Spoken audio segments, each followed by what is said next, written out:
Hello friends, आज मैं हाड़ मांस बनाब ओलाइছোঁ। यार বাবে मैं या आदा নহৰু এনেদৰে বাকলি গুচাই লৈছোঁ, শুকান জ্বলা লৈছোঁ, জিৰা লৈছোঁ, তেজপাত লৈছোঁ। এইখিনি লগ কৰি এতিয়া গ্ৰাইণ্ড কৰি লওঁ। এয়া মোৰ পেষ্টটো ৰেডি হৈ গৈছে। এয়া মই ইয়াতে মাংসখিনিৰ ওপৰত দি দিছোঁ। এতিয়া মই ইয়াতে নিমখ, হালধি আৰু তেল দি দিছোঁ আৰু পিঁয়াজ 4টা কাটি লৈছোঁ। এতিয়া এনেদৰে মই ভালদৰে সানি লওঁ। মিট মছলা অলপ দি দিছোঁ।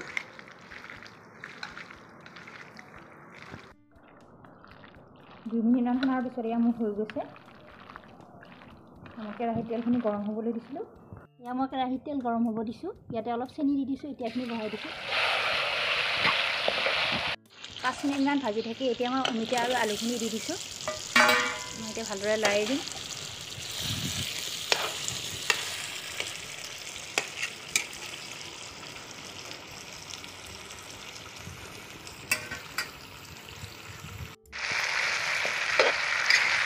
এতিয়া মই ভাজিয়ে আছোঁ।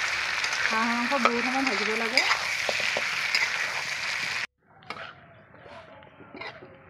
এয়া মই এতিয়া অলপ অলপকৈ পানী দিম।